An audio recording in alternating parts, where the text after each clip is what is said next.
Aw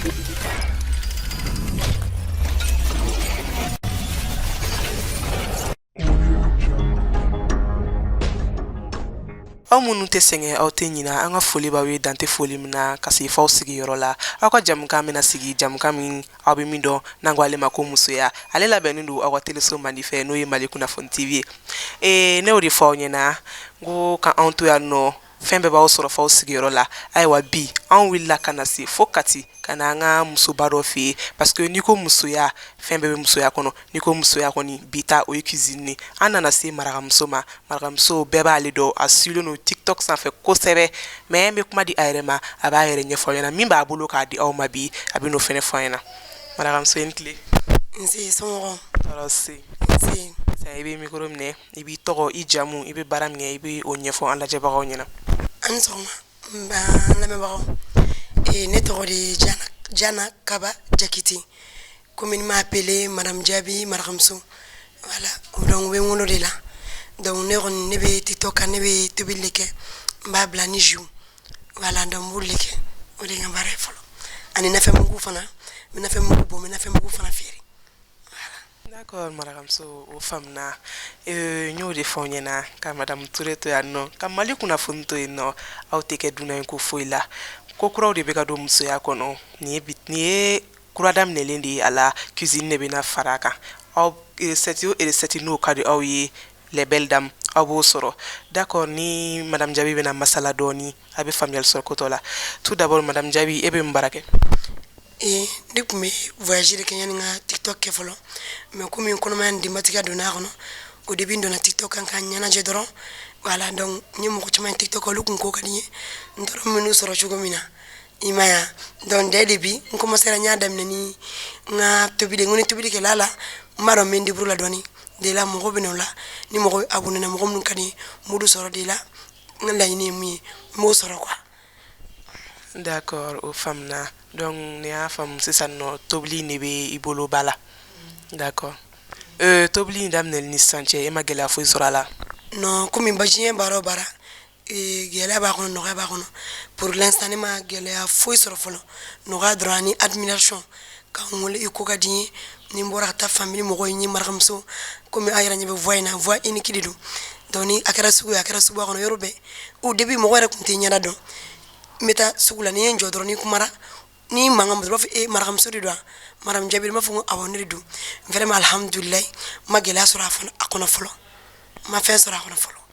D'accord Madame Diaby tobili daminɛlen sisan ka na se tobili daminɛlen ka na se fo sisan ma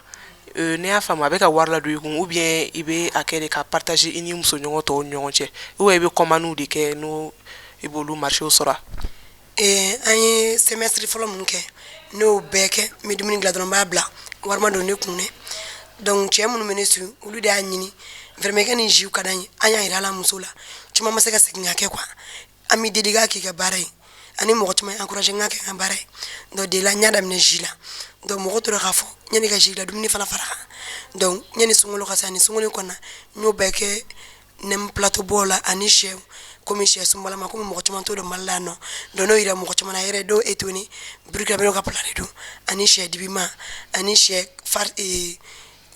farci ka fɛn kɛ sɛ kɔnɔ sɛfan k'a kɔnɔ ani ka bolotiw k'a kɔnɔ ka sɔrɔ ka yira mɔgɔ la mais alhamdulilayi sunkalo in kɔnɔ vraiment alhamdulilayi n bɛ se k'o de fɔ a baara fusayara de nafɛnmugu ko fana nana fara kan vraiment a fusayara. ok donc ne y'a faamu e bɛ recette bɛɛ kɛ i bɛ nafɛnmugu fɛnɛ bɔ wa awɔ n bɛ nafɛnmugu bɔ n yɛrɛ bɛ nafɛnmugu bɔ k'a laja k'a mugu bɔ i m'a ye donc n b'olu kɛ mais kiri kɔni o tɛ bɔ yan nɔ o bɛ bɔ kɔfɛ ka na donc komi o ka di mɔgɔ caman ye u bɛ dumuni caman sankɔrɔta donc n y'o fara n ka feereta kan poivre mugu a bɛɛ y'an yɛrɛ ka nafɛnw ye yan nɔ olu mugu bɔlen don k'a kɛ boîte kɔnɔ a feereta min bolo dɔw ye kɛnɛmanw ye dɔw ye silenw ye patimanw donc olu fana b'a la quoi o bɛɛ ka baara nɔgɔya mɔgɔw ma parce que n'i ko ko tobili nafɛn de ye tobili yɛrɛ ye i m'a faamuya donc n'i tɛ se nafɛn kɛ la dumuni na i ka dumuni ja ma nɔgɔn dɛ f'i ka sogoba ni jɛgɛba k'a la mais pour que k'a kasa diya k'a ɲɛw ɲɛ f'i ka nafɛnmugu ɲɛnamaw de k'a la olu caman bɛɛ b'anw fɛ yan nɔ i m'a ye donc n y'a kɛ fana ni ye tobili yira mɔgɔ la f'i ka nafɛn fana bɔcogo yira mɔgɔ la donc n fana y'a kɛ siɲɛ kelen yanni n k'a yira mɔgɔ la même temps n bɛ n profiter depuis n ye baara in daminɛ ne ka baara ye voyage n tɛna se k'o kɛ sisan donc n ko n bɛ n consacrer nin ka siɲɛ kelen ni o de ye n ka laɲini ye quoi. d'accord vraiment Madame Diaby ta ye courage ye foli bi o la madame Jabi mun de b'e bolo ka lase muso ma an tɛna madame Jabi ka kuma jɛyan kosɛbɛ an na kun ye a ka recette ɲumanba dɔ de recette a bilala TikTok sanfɛ ne ni ɲɔgɔnna caman ma se k'a faamu a bɛna segin recette kan bi mali kunnafoni b'o yira aw la n'ala sɔnna mun de b'e bolo ka lase muso ma ne bɛ mun fɔ n balimamusolakaw ye ani surtout denmisɛnninw ayi vraiment a y'a kɛ a k'aw dege tobili la ne yɛrɛ kɔni ni kun y'a fɔ malimuso tɛ tobili la a tun bɛ ne tɔɔrɔ ne yɛrɛ bolo an bɛ se tobili la mɔgɔ t'a ɲɛ tobili la mais récemment n t'a fɔ an tɛ se tobili la mais récemment ne ye coup de fil dɔ sɔrɔ vraiment a ye ne fari faga n ka toro dɔw bɛ san 30 ni kɔ san 20 ni kɔ u tɛ se tobili la u bɛ ne ɲininka recette dɔ la tout simplement quoi hali dɔw taara hali dɛgɛ bɛ fin hakɛ min na vraiment kabako de don quoi donc n ye ɲininka question dɔ la minnu man kan ka répond quoi ne bɛ se nɛmu na a bɛ san 20 ni kɔ bɔ ne bolo bamakɔ denmisɛnnin bɛɛ bɛ se nɛmu ni crêpe la ja an ka denmisɛnninw tɛ se crêpe la u se nɛmu na o n'a plat misɛnnin 100 hali sɛ ci cogo dɔw tɛ sa la ka sɛ ko cogo ka ɲɛ dɔw tɛ sa la dɔw ko ne ma ko ne ka n ka sɛ ci cogo yir'u la donc vraiment a ye fɛɛrɛ kɛ a ka denmisɛnninw ɲana k'u ta kɛ kɔɲɔ bɛ na an b'u pari u bɛ taa fɛ u bɛ taa fɛ a ye vraiment a k'aw ka denmisɛnninw gɛrɛ aw yɛrɛ la a k'u dogo tobi la vraiment a dusukasi bɛ ne na bi dɛ n ye kulifili dɔ sɔrɔ ka bɔ extérieur yɔrɔ camanba an ka denmisɛnninw tɛ se tobili la vraiment u tɛ se dɔw fana b'u tilen bɛ k'u nun ta ka d'a kan courage bɛ dɔw la chaque semaine ne bɛ tobili k'u ka solu yɛrɛ bɛ ne wele ne b'u encourager mais a majorité tɛ se tobili la an yɛrɛ ye muso furu dama dɔw caman b'a la u bɛ ɲininkali dɔ kɛ na vraiment ne bɛ maloya hali k'a fɔ ne bɛ maloya k'a fɔ vraiment k'u mago jɔ tobili la quoi hali ni b'i cɛla la hali ni ko man di mɔgɔ ye n'i bɛ se tobili la i fɛlen don i cɛla la n'i ka tobili sera bɛɛ bɛ content donc a laban hali ni man di mɔgɔ i bɛ tila ka diya mɔgɔ ye ka sababu kɛ u bɛ dumuni lase mɔgɔ ma fɛn bɛɛ ye dumuni de donc ni e y'i dege n'e sera ka ɲɛ e bɛ i den dege o fana b'a teriw dege o fana bɛ mɔgɔ dege ainsi de suite comme ne yɛrɛ y'a kɛ cogo min na bi alhamdulilayi mɔgɔ min bɛ ne sucer a ka ca hali n'a sɔrɔ ne ka abonné tɛ 100 000 bɔ mais ne ka vidéo bɛ enregistré min kɛ vraiment c'est trop statut groupe fan bɛɛ tiɲɛ fan bɛɛ mɔgɔ bɛ ne wele ka bɔ yen nɔ i y'a faamuya n b'o de f'u ye quoi u k'u hakili to tobili la vraiment u ka parler mɔgɔ t'a fɛ ko mɔgɔ tɛ parler dɛ u bɛ parler i bɛ fini ma dɔn mais a ye hakili to kɔnɔbara n'i ye cɛ kɔnɔ sɔrɔ i y'a fɛn bɛɛ sɔrɔ i balimamuso i buramuso i sigiɲɔgɔn bɛɛ lajɛlen n'i ye mɔgɔw kɔnɔ sɔrɔ dɔrɔn i y'u fan bɛɛ sɔrɔ o de ye ne ka kuma ye quoi. ok madame Jabi ka kuma faamuna a ye foli kan di ka tila ka conseil de d'aw ma muso i n'a fɔ n y'a fɔ cogoya min na n ko n bɛna ko kuraw don musoya émission kɔnɔ nin de don parce que musoya ye parili ye i bɛ se ka parili kɛ i bɛ se ka kasa duman kɛ i bɛ se ka fɛn caman kɛ cɛ nɛgɛcogo sugu bɛ mais musoya fɛn belebeleba dɔ o ye tobili fɛnɛ ye n'i sera tobili la i sera fɛn belebeleba la barisa n'i ye cɛ kɔnɔbara sɔrɔ ayiwa madame Jabi filɛ ka fɔ an ɲɛna dɛ d'accord donc an bɛ nale sisan nɔ ka taa gɛrɛ madame Jabi ka gada la min b'a bolo bi a b'o yira an na ok sisan nɔ madame Jabi mun ni plat bɛɛ de b'i bolo bi k'a d'a ma bi ta ye pomme de terre fure de bien vrai que mɔgɔw y'o ye ka kɔrɔ mais n bɛ fɛ ka segin a kan mɔgɔw k'a faamuya parce que sunkalo in na mɔgɔ badenba y'a dilan u ka so ya que ça soit ici ou extérieur mɔgɔ y'a dilan mais mɔgɔ caman ma se ka faamuya sɔrɔ a kɔnɔna na donc n b'a fɔ lamɛnbagaw ye k'a fɔ pomme de terre fure a défaut caman tɛ mɔgɔ caman na dɛ dɔw caman ta y'u yɛrɛ ye dɔw caman ta t'u yɛrɛ ye parce que problème ye pomme de terre de pomme de terre kɛlɛ komi ku fana ku dɔ bɛ na a bɛ mugumugu dɔw bɛ yen nɔ a tɛ mugumugu o bɛ pomme de terre fana na donc pomme de terre dɔ bɛ yen nɔ n'i y'a san n'a bɛ mugumugu n'i y'a balabala n'i b'a kɛ pomme de terre fure ye a tɛ ɲɛ i bolo pour que k'a fɔ minnu y'u ta dilan n'u ta ma ɲɛ a cause b'o yɔrɔ fana na o ka bɔ yen fana ni mɔgɔ bɛ pomme de terre balabala o bɛ pomme de terre balabala fo k'a mɔ f'a bɛ pɛrɛn daga kɔnɔ n'i bɛ pomme de terre balabala que ça soit pomme de terre fure ou bien hali n'i b'a k'i ka dumuni sanfɛ a kana pomme de terre balabala fo kojugu fo k'a dama tɛmɛ i bɛ pomme de terre balabala n'i y'a balabala n'a sera a kɛnɛ na n'i yɛrɛ dɔn fo k'a mɔna i bɛ kala de turu a kɔnɔ ni tila m'a ɲɛ yɛrɛ la vidéo la i bɛ kirilan ta i b'a turu i ka pomme de terre kɔnɔ i b'a kɔrɔta donc n'a binna facilement o kɔrɔ ka pomme de terre mɔna kojugu ka dama tɛmɛ donc n'i y'a turu a la n'a binna n'i y'a kɛ tan a fɛgɛra i bolo o kɔrɔ k'a mɔna a ma nɔɔni a ɲɛna donc n'i y'o nɔɔni o bɛ k'i sago ye fɛn o fɛn ka di i bɛ se k'o ko pomme de terre la mais ni pomme de terre mugumugura a tɛ se ka mɔ cogo si la i y'a essayé cogo o cogo a tɛ se ka ɲɛ donc o de y'a kɛ mɔgɔ caman ta reçu bolo u ka faute caman t'a a caman ye dɛ pomme de terre fana b'a la o de kun don quoi. d'accord ko min b'a bolo bi ka yira an na o ye pomme de terre fure de pomme de terre fure a y'a bila a ka TikTok page kan caman sera ka dilan dɔw ma se ka dilan peut-être a bɛ tobilikɛyɔrɔ la peut-être k'a bɛ pomme de terre yɛrɛ la mais ni min don madame Jabi bɛ na ka na pomme de terre fure dilan sisan an yɛrɛ ɲɛna donc muso caman ka se k'i ka tata sɔrɔ a la merci. Ok, maintenant place à notre cuisine. On a madame Jabi ka cuisine na. A ye pomme de terre fure min fɔ maintenant a bɛna ingrédients fɔ an ɲɛna ka sɔrɔ ka taa ni a baara ye. Ok, madame Jabi sisan jumɛn de filɛ nin bolo yan nɔ k'i bɛ n'o kɛ pomme de terre fure la. ni pomme de terre kuma wanya wala chugumna donc burumugu fana fleni do be chapelir kala chapelir te do refuyi français na fra do ta do burumugu drone do voilà donc ça ni chef en de be chef en ça ni de dure bi kita ke dentai c'est donc ibochi ko jika la quoi voilà il m'a chef en fleni voilà donc dendru doin ni o goshile o fleni mo ko biso fana ma en même temps fana anera ga épice ni fleni ni ga marnadi voilà ni ga marnadi ni misoma donc ni poivre mugui ni curry mugui donc ni ga sel épicé voilà donc lu de kundo ima donc pomme terre fleni donc ni jiwli la ok avec la pomme terre kala sa ka o balabala. D'accord, pomme terre ni chef en balabala ñoo fait. Ok. D'accord.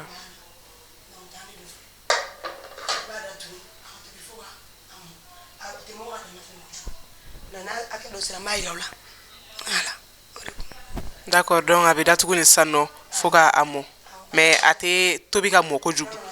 fara don nge. D'accord. Donc marnari infleni ni mu yawla ibo doni kala parce que ne kunye nunu bere nyakami ngaki boîte ni kele ngono donc o nyakami ne ko ma ko na fe mugu fima ya fe on fleni voilà poivre fleni mu fitini kala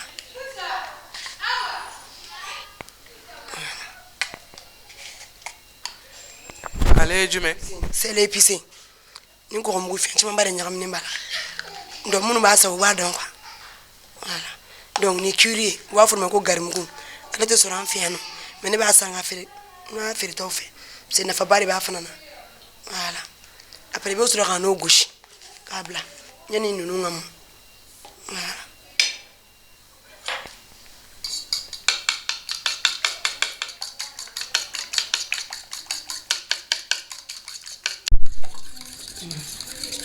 donc ni chef amabo ali kuma la yere ben tana mabo bi do farantukuni wala hage on tola ala ni chef amabo bi do faran fuka tega pomme terre fure yani ba don njikele infana na kar bisa ka chef anchama fara ibo ji don ta ko kika pomme terre fana ka nyami voilà mais possibilité chama ira mo wala quoi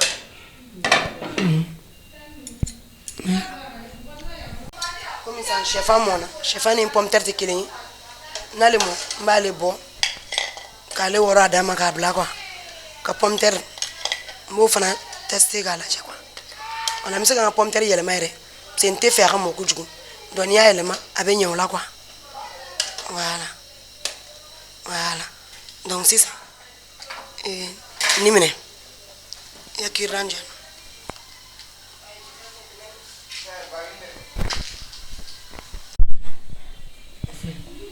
ndala obora mona nyedala ni kayo kwa mais ni ngagiro ko ni mam ko sabe ndala ni mona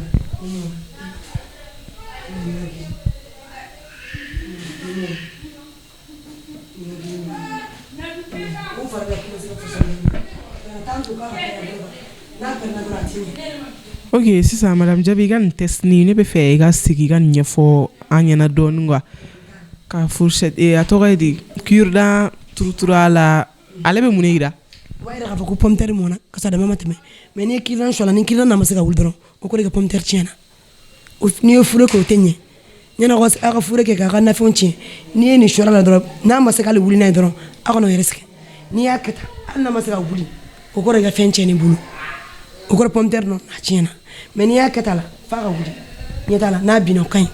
o ko ra mona hakeni berebena do na ijesa machine ne bonne kan tashi machine na je baga kuluna ga susu na je fana pomme terre écraser l'ankela bene bulu yano ibo ke kan o écraser nay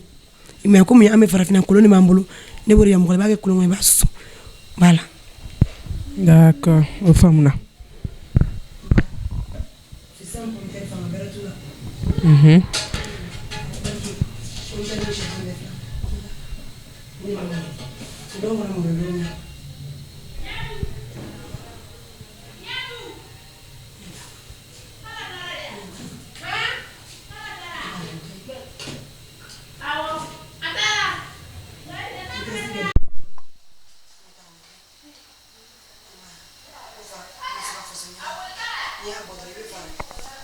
ni me ga pensi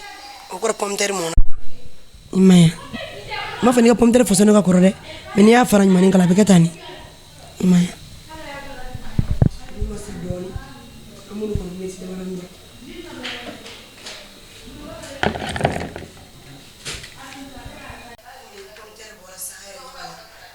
afleni ama foi anyebala doni pomtari nyaadi kita namu ngura dra teso comme nya fa chung pomtaru tikini donc sami soro kani écraser don don kanoni ayra nyebala wala dom benani pomtari mi may ni mo ko msaka ni ke fana ni machine bulo wi take machine no wi take kolongono ka susu quoi wala comme ne tab machan don ne bisaka ntaketa wala ayra nyebala don ne chance soro bi donc pomme terre ko une chance la ko de donc quoi ate ko mi senti sin don tere afle tabaraka la yere benana mi may do aka chala feni ni monter avec nya quoi OK nte tuba buya inte foye juste ka bara facilité doro nte bisa ka ke kolon yera kono mais aka soro kolon kono jele no de ango fala nte na fen kasa kono te fen kala parce que déjà na fen na ke ni yalla ka nyami mais kasa go wero de kana kala muna teta quoi comme ici mala voilà ni mun dumuni mun teta o tseka kola quoi voilà flen la non na ka ba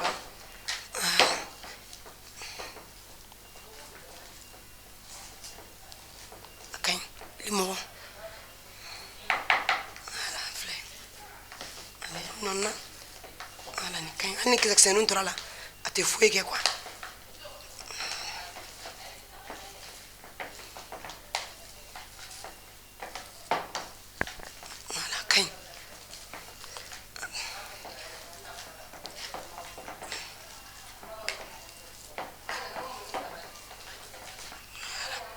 ça va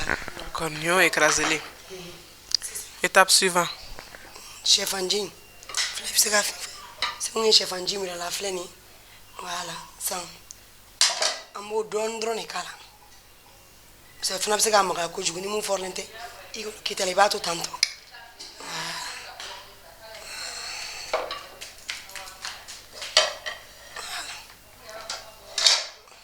La flène.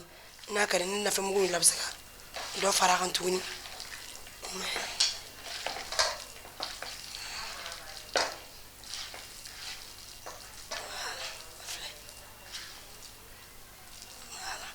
Mais à Wadji, il y a un peu de chien follow là. À la chef en cas, la batue.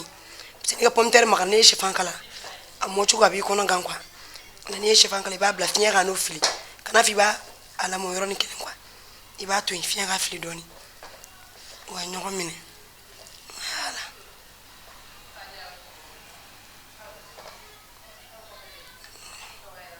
Flé. Chef a une flâne, mon balabala.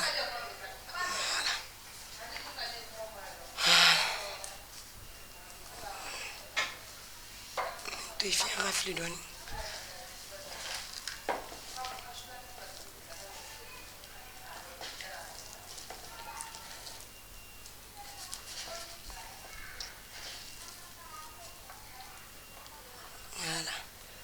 Donc, tout le temps en train de me tout le fitting à s'en fait. Je me n'en tout le mufting à s'en fait.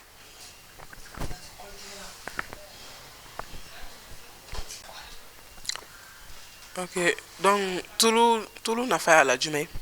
Ni be ka ke a ne te ka no kwa. Voilà. O de donc.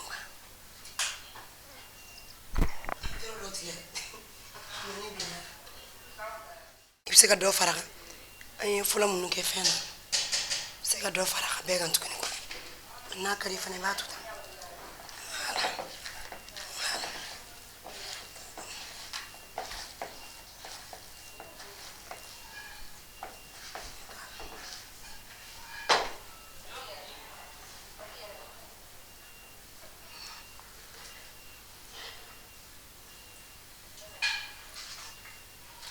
dini ni funna mala fulare ni funna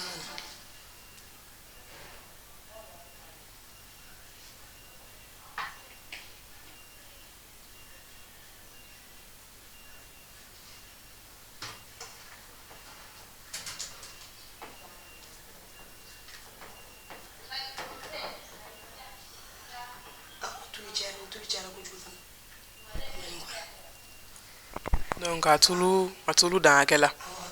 donc sɔrɔ ka sigi a ka dɔɔni kɛ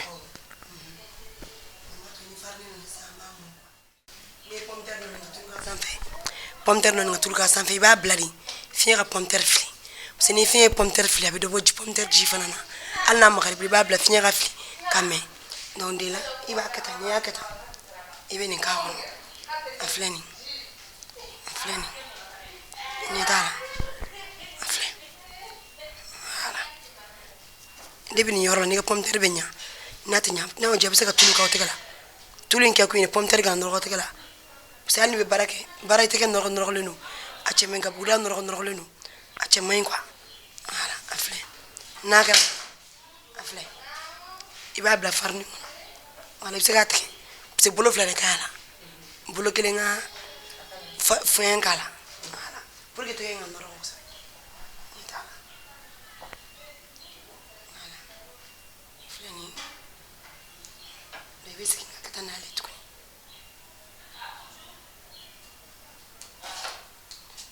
parce que n ye farine in k'a la dɔ wɛrɛ tɛ dɛ minnu ma se k'a faamuya a ka nɔgɔ olu bolo quoi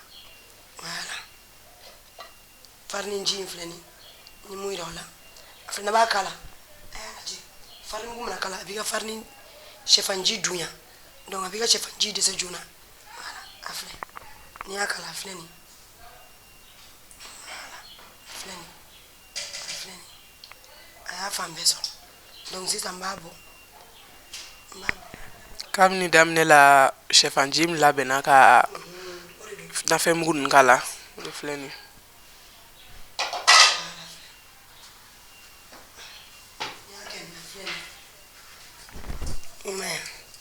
donc komi n tɛgɛ nɔgɔlen don n y'a fɔ n'a b'a kɛ a y'a kɛ mɔgɔ fila o de cɛ ka ɲi kelen dɔ b'i occupé nin na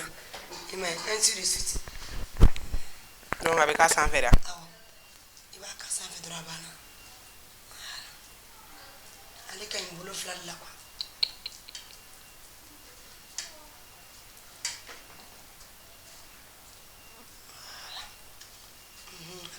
n'i ye kelen tɛ I bɛ se k'a to yen ten a baara tɔ bɛ mɔgɔ tɛgɛ la parce que n'i ye tɛgɛ bɔ sɛfan ji la ça a bɛ bila I b'a bila sisan I b'a ayi a kala a k'a fan bɛɛ voilà sisan n'i ye kelen filmé sisan I b'a jɔ an b'a tɔ dilan quoi mais tɛgɛ sanango ɲɛ t'a la n'i m'a fila kɛ dɔrɔn a tɛ ɲɛ I bolo fo bolo ka kɛ fila de sɛfan ji la donc o y'a sɔrɔ I y'a kɛ burumugu la hali o yɛrɛ I b'a bila fiɲɛ ka fili a ɲɛ t'a la donc n'a fɔra n'i y'a bɔ dɔrɔn a magaman k'a kala dɔrɔn mɔgɔ caman ta bɛ yɛrɛkɛ voilà hali n'i ye nin kɛ hali n'a bɛ fɛ ka yɛrɛkɛ a tɛ yɛrɛkɛ kosɛbɛ donc a ka ɲi tan de quoi a b'a bila fiɲɛ ka fili kosɛbɛ mais ne ta ye mun kɛ a bɛ 10 minutes bɔ hali n'a tɛmɛn'o kan a tɛ fɛn kɛ n'a ka di a mɔn yɛrɛ k'a bila des heures a tɛ foyi kɛ n'i sera ma wagati min I b'a jira voilà o de kun n ko n b'a jira la donc n bɛna jira sisan tulu filɛ nin ye voilà voilà filɛ nin ye aw yɛrɛ ɲɛ bɛ tulu la a ma bilen kosɛbɛ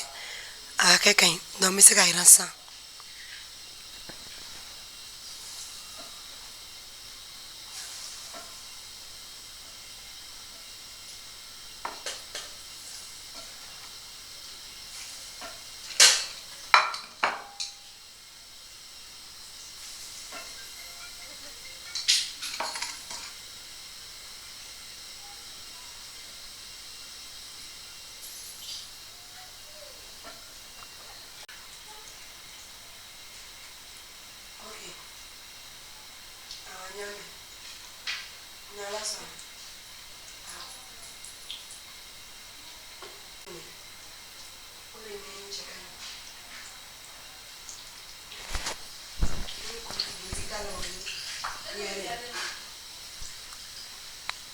cɛya dɔɔni a kana bilen kosɛbɛ voilà pomme terre sɔgɔsɔgɔ ni tulu kɔsara dɔrɔn a bɛ pomme terre kɔsɔgɔ d'accord sɔrɔ ka to k'a yɛlɛma ni hakili ye dɔɔni dɔɔni d'accord ok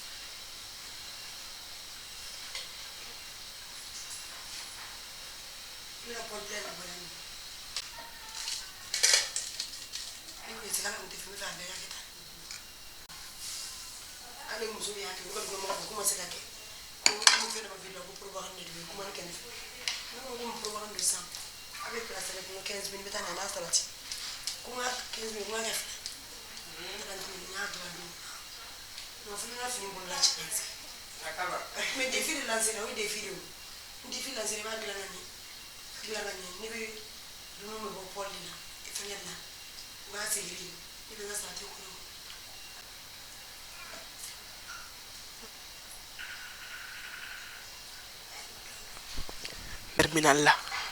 ni ako nogoyale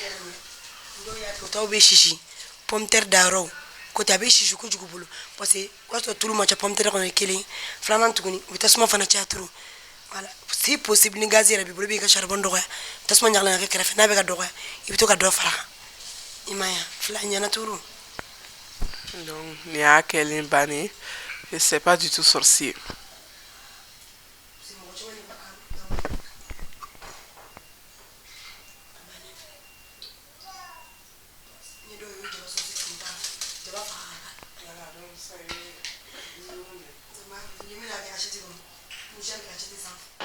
Voilà, ni nga cuisine l'aventure au mai mali kuna fon ne sebene flene anga plateau la eh desan madame Jabi anga gâté bide.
Ok, voilà. Mintu mambolo bi kala ben odeni. Madame Jabi seko kera nebi ka glanga di oma mais me mikolo da ere ma ere bi chama foya la banga parce que fin euro bi sera kala ka accompagner mini mi bi kala abu fo nyona Madame Jabi c'est ça ni glane bane fleni muni bi sera ka ni accompagner. nere kon nebe salati de kala do nyara TikTok ka munu insegina ka do ye jaba sosi fa ka ka sanfe vraiment nere o jerne ko jugu voilà no fana bise ka du voilà nere be salati de kala quoi ana kali fana bise ka gansan du ani ketchup ou bien sauce yaourt ano fana kadi quoi voilà do ni no do ayra nyabala ko garante bebse ka glam mo mo ko shuaro mo to may say ama nyobolo quoi do rege bin sigina ka gla afrene aglana anyana abana ababse ka so dem to mi sega du mo rob sega du kasata la foita la ni mangnal ni dum mani da kono ibse ka le dun quoi voilà ore kuno ka fo bela jili nyina ko fure ko shuara te mun mo sega gla voilà ka gla ne banen frene tukuni ka ira la quoi. Ok, d'accord, c'est ça, Madame Jabi. Foligan meri bibolo kala se iga client uma aniga abonné uma. Ne bu foku wala mando parce que abonné kilo nafa bala parce que mo kilo ne be fara nyoko ngake jama kuli vraiment ni chani barjaka kanuna wala yai Madame Jabi audidu nte Madame Jabi be fonima bientôt 5 ans maintenant mais ça nga valeur de la kosobe au sini mbora no ba fa Madame Jabi maram so obe fo quoi vraiment ba fo ka wala mando yara bien kanuma ala nga keta na nga fota mbori fo kuma chama ala ka kunyona parce que bare nga no ama no quoi ima fa me mo beni chuga de do ga misay ni ngalla do re fana te fin supporter donc ala nga keta na nga fota kunyona ala mo bela jelefu Ok, d'accord. folikanw bɛɛ mɛna i yɛrɛ merci beaucoup Mali Kunnafoni TV lajɛbagaw ni tuma an bolo bi ka yira aw la an willa an nana kati ka cuisine fara musoya tagabolo kan madame Jabi segera min ka tobi ka yirana bi o de kɛra pomme de terre furi ne hakilila aw ni ay famille caman sɔrɔ ni gilan togo la bɛɛ lajɛlen kelen kelen kan dilan ka di ka famille ma ka di papa chéri ma n'ala ma basi kɛ an bɛ ɲɔgɔn sɔrɔ ni ɲɔgɔnna caman la merci